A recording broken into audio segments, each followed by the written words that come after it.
Darren has always been a dreamer. Flighty. He's a go-getter, he makes things happen. Very passionate person, just a bit ditzy. Everyone knows about his obviously topless mini. I used to tie this cape around his shoulders and put his snowboarding goggles on. Top down with his surfboard. His attention span maybe just seemed to be a bit short for uni. I think he spent more hours in the library than the librarian did. Darren would study through the night. For the amount of work he put in, for the results he got out definitely weren't equal. A lot of people knew him as the guy who didn't want to be sitting in the library but was sitting there anyway. But there definitely was a change at some point. Started to study differently. And Darren told us that he could memorize numbers between 1 and 100. And he could remember phenomenal amounts. I can't remember how many. So we said, rubbish, Darren, you can't. So he said, well, try me. So we got a pen and a piece of paper out and we were giving him numbers and writing them down. And he gave them back to us in order. Then he said to us, would you like me to do it in reverse? We said, come on, Darren, did it in reverse. All the girls were like, wow, Darren, you're amazing. And I thought it was a trick, you know. There was this one exam, I think it was an HR exam. He had to learn in one night the entire syllabus. I hear this unbelievable noise, and it was D. He was standing at the door going, you know, Bose, I did it. Started to see, like, actually this stuff is working. He was better than all of us once he applied a few basic techniques. And said to myself, he must be studying an easier degree. That must be the only explanation as to why I'm grafting. And he's out Playing sport, being out there, snowboarding, going on adventures. I often used to say to him, dude, I really would love to have your life, you know, because you seem to have the most adventurous, exciting life ever. It's not often you can actually find someone who can surf as much as Darren and still sort of complete a degree in the time that he did. It was one of my final law exams. Darren was the only person that got me through it. And he taught us just basic principles of how to increase your memory. And that just blew everyone away. The first time when he said, I'm going to the World Memory Champs. I needed to hear that again. I remember thinking, if he can do it, I can do it. It's typically Darren, you know. If it's predictable, let's not do it. Because it always seems like he's doing something like radical and out there. He doesn't have a photographic memory. It's definitely something he's learned. He himself will tell you he's not an academic. He doesn't, you know, thrive in an academic environment. What he does thrive on is learning and knowledge. But it has to be done differently. It has to be Darren. He's probably one of the most influential young people in this country. The number one thing that people ask me, they look at me and they say, how do you do what you do?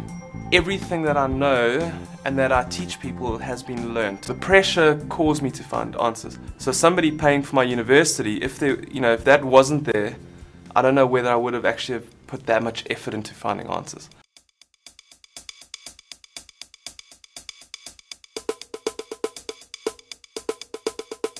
I think naturally people think it's these geeky, nerdy people. It's actually like people that are just interested in just pushing their brains and seeing stuff that would normally be viewed as impossible.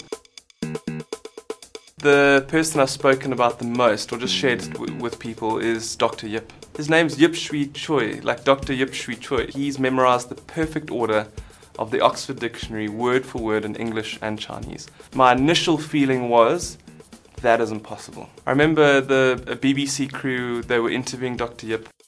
For serendipity. S-E-R-E-N. S-E-R-E-N. D-R-P. Yes, this word in there. Serendipity. This word is in page, let me see, 1370. He had the page number, he had the word on the page. He Number 15, and indeed that is serendipity. Yeah. Correct? And correct. And what does it mean? It means when you do something successfully, something like you're not purposely, but you know, it's success in something which you discover something in an accidental way. Exactly. How long did it take you to memorize? 5.5 months. Yeah. Full time or just? No, not full time, of course. I remember meeting Ben Pridmore. The fastest he's ever done a deck of cards is 24.9 seconds. When I met Karina Drushel in 2006, she was the world junior memory champion. So she could memorize on average 20 pages of her schoolwork in 10 minutes. There was a study done in 2002 that rocked the world of what was possible or what was known about the brain and memory. And it was done by Eleanor Maguire. Are these people gifted or not? That's what she wanted to figure out. She took 10 people from the street and 10 of the top competitors of the World Memory Champs. So what she figured out was that from the systems that the top guys in the world were using, it activated the most powerful parts of the brain, and hence the results followed from that. I realized that everyone was using the same systems that I had read about. The systems date more than 2,000 years ago. So it's really solid ancient systems that work, used at an international memory level by the top competitors in the world, built up over 20 odd years. So I think when you start to combine all that thinking and compound the intelligence of wrestling with and figuring out new ways of thinking based on solid systems, and then you combine that with what we know of the brain today and how it functions best, combining all of that stuff together, that's, in my opinion, where the magic lies. The biggest problem that almost all students face is that they study the majority of their work within a 2 to 3 day period of that exam. Or they study, say, 5 pages of work, and by the time they're on page 4 or 5, they've totally forgotten what's on page 1, 2 or 3. And the reason for this is simply that they have no idea how to commit information into their long-term memory. So every time they're learning, information's staying in their short-term, and that's why when they learn more information, it's simply getting overwritten. The reason it gets overwritten is simply because there's no systematic process or no strategic understanding of what's needed to take information into long-term to stay literally for as long as they want. Something I love to do to show people what's actually going on in their brains on a physiological level while they learn. To take a blob of toothpaste on, let's say, just ordinary blank CD covers.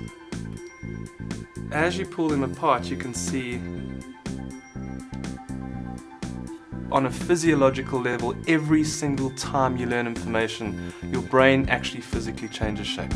Anyone can do this, it's just knowing how to think differently.